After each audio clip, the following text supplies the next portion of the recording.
Mix two মিডিয়ায় তোমাদের প্রত্যেককে স্বাগত। তো আজকে একটা গুরুত্বপূর্ণ বিষয় নিয়ে তোমাদের সাথে আলোচনা করব। তোমরা জানো যে পশ্চিমবঙ্গের শিক্ষার আকাশে এখন কিন্তু দুর্নীতির কালো মেঘের ঘনঘটা। সেটা বিগত কয়েক বছর ধরে আমরা দেখতে পাচ্ছি, সাধারণ জনগণ দেখতে পাচ্ছে, শিক্ষিত সমাজ দেখতে পাচ্ছে।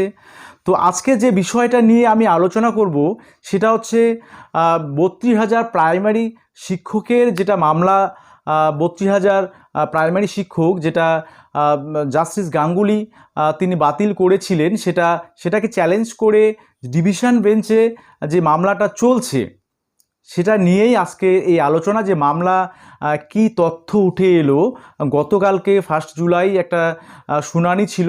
সেই শুনানিতে বিচারপতিদ্বয়ের যে কিছু মন্তব্য, সেই সঙ্গে নতুন কিছু তথ্য আবার উঠে আসছে, সেই বিষয়গুলো আজকে আপনাদের সামনে উপস্থাপন করব। তোমরা যারা ফার্স্ট টাইম এই চ্যানেলটা ভিজিট করছো অবশ্যই সাবস্ক্রাইব করবে এবং পাশে থাকা বেল আইকনকে প্রেস করে অল নোটিফিকেশান করে রাখবে, যাতে পরবর্তী কোনো আপডেট অবশ্যই তোমরা সবার আগে জানতে পারো। প্রথমে আমি এই কেসটার বিষয়ে বলি।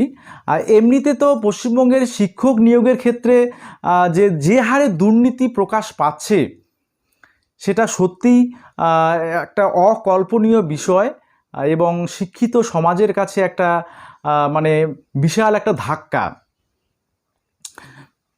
এতদিন ভালো করে পড়াশোনা করার পর যখন একটা কোনো পরীক্ষায় কোয়ালিফাই করার পরে চাকরি পাওয়ার পরে, যোগ্যভাবে চাকরি পাওয়ার পরে যখন সে চাকরিটা চলে যায়, তার যে কি অবস্থা হয় সেটা একজন যোগ্য শিক্ষকের অবস্থা না বুঝলে কিন্তু আপনারা সেই বিষয়টা বুঝতে পারবেন না।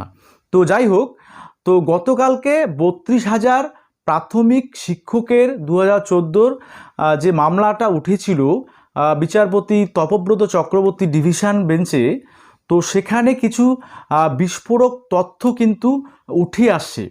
মূলত এই মামলাটা যেটা হয়েছিল সেটা হচ্ছে অ্যাপটিটিউড টেস্ট, সেটা নেওয়া হয়নি।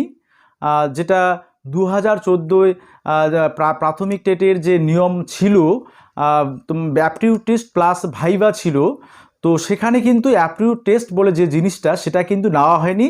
সেই অভিযোগ করে কিন্তু মেনলি মামলা দায়ের হয়েছিল।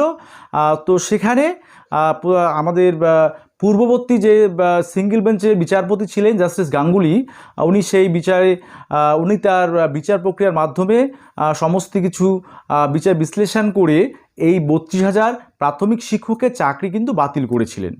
এবার সেটাকে চ্যালেঞ্জ করে ডিভিশন বেঞ্চে বর্তমানে মামলাটি চলছে। গতকালকে শুনানিতে বিচারপতি তপব্রত চক্রবর্তী মহাশয় তিনি কিন্তু কিছু উল্লেখযোগ্য মন্তব্য করেছেন, যেই মন্তব্যগুলো কিন্তু এই 32,000 প্রাথমিক শিক্ষকের চাকরির যে মামলার মোড় সেটা কিন্তু পুরোপুরি ঘুরিয়ে দিতে পারে। সেটা কিন্তু একটা ভয়ানক অবস্থা তৈরি করতে পারে 32,000 শিক্ষকদের ক্ষেত্রে, যারা চাকরি করছেন প্রাইমারিতে, এই 32,000-এর তালিকায় যারা রয়েছেন। কি সেই উল্লেখযোগ্য মন্তব্য? যে বিচারপতি যখন শিক্ষকদের পক্ষ থেকে যখন সিনিয়র অ্যাডভোকেট একজন তিনি সওয়াল জবাব করছিলেন, তখন বিচারপতি কিন্তু স্পষ্ট করে বলেছিলেন যে বোর্ডের দেওয়া তথ্য অনুযায়ী স্পষ্ট বোঝা যায় যে সেখানে দুর্নীতি হয়েছে। অ্যাপটিটিউড টেস্ট সেটা যে হয়নি সেটা পরের ব্যাপার, সেটা নিয়ে তো একটা বড় শুনানি হয়েছিল। সেখানে 4টা ডিস্ট্রিক্ট থেকে যারা ইন্টারভিউয়ার ছিলেন তাদের আগেই কিন্তু তাদের যে জবানবন্দি নেওয়া হয়েছিল বিচারপতি গাঙ্গুলির সময়। তো সেই বিষয়টা তো আমরা ছেড়েই দিলাম। তারপরেও এই যে দুর্নীতি হয়েছে এবং সেটা ব্যাপক হারে, এবং বোর্ড যে পক্ষপাতিত্ব আচরণ করেছে কিছু ছেলেমেয়েদের হয়ে, সে তাদেরকে চাকরি পাইয়ে দেওয়ার ক্ষেত্রে তাদের বোর্ডের যে সরাসরি হাত রয়েছে, সেটাও কিন্তু বিচারপতি কিন্তু বলেছিলেন তার শুনানি চলাকালীন। যে বোর্ডের যে তথ্য সেখান থেকেই বিচারপতি এই মন্তব্য করেছিলেন যে বোর্ডের তথ্য থেকেই বোঝা যায় যে দুর্নীতি কেমন করে হয়েছে। ঠিক আছে, তো এই উল্লেখযোগ্য যে বিষয়টা, এই উল্লেখযোগ্য মন্তব্যটাই কিন্তু কেসের মোড় অনেকটা ঘুরিয়ে দিতে পারে। যদি দুর্নীতি হয়ে থাকে তাহলে কিন্তু কেসটা কোন পর্যায়ে গিয়ে দাঁড়াবে, অর্থাৎ 32,000 প্রাথমিক শিক্ষকের চাকরি আদৌ থাকবে না সেগুলো টোটালটা বাতিল হবে, না নতুন করে রিফাইনাল হবে, না নতুন করে পরীক্ষা হবে, সেটা কিন্তু পরবর্তী শুনানি যত এগিয়ে যাবে তত কিন্তু বিষয়টা পরিষ্কার হবে এবং সবার শেষে যা ভার্ডিক্ট আসবে সেটা থেকে কিন্তু বোঝা যাবে। তাই আগাম এই বিষয়গুলোতে না যাওয়াই ভালো, যেহেতু বিচারাধীন বিষয়। তো আমি বলে রাখি যে এই কেসটাও কিন্তু একটা জটিল পর্যায়ে অলরেডি চলে আসছে। আবার একটা নতুন তথ্য কিন্তু উঠে আসছে যে কোনো এক ডিস্ট্রিক্টে একজন প্রার্থী সেই ডিস্ট্রিক্টের যে প্রাইমারি বোর্ডের চেয়ারম্যান, সেখানে কিন্তু তাকে তিনি যে অভিযোগ করেছেন যে তিনি 10 লক্ষ টাকা দিয়ে 12 লক্ষ টাকা চাকরি 12 লক্ষ টাকা চাকরি পাইয়ে দেবেন এবং তার মধ্যে 10 লক্ষ টাকা পেমেন্ট করেছেন এবং বাকি 2 লক্ষ টাকা পেমেন্ট করেননি, এবং ওনাকে রাতারাতি মেল করে জানানো হয় যে উনি টেটে কোয়ালিফাই করেননি কিন্তু উনি টেটে কোয়ালিফাই করেছেন, এরকম একটা ইমেল তাকে কিন্তু রাত্রিবেলা ইমেলের মাধ্যমে জানানো হয় এবং সেই ইমেলটি খোদ চেয়ারম্যানের ইমেল থেকে এসেছে।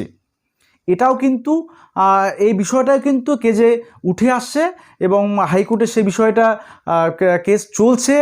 এই কেসটা কিন্তু যে ইতিমধ্যে অনেক দিন আগে কিন্তু থানায় এফআইআর দায়ের করা হয়েছিল সেই ক্যান্ডিডেটের পক্ষ থেকে, সে অভিযোগ করে সেটাও কিন্তু এই কেসের সঙ্গে যুক্ত হতে চলেছে। তো তাহলে দেখা যাচ্ছে যে দুর্নীতির বিষয়টা যখন উঠে আসছে তখন তাদের পরিণতি, অর্থাৎ এই 32,000 যে প্রাথমিক শিক্ষকের ভবিষ্যৎ কি হবে, আদৌ তারা থাকবে নাকি 26,000-এর মতো তাদের অবস্থা হবে, সেটা কিন্তু সময় এলেই বুঝতে পারবে।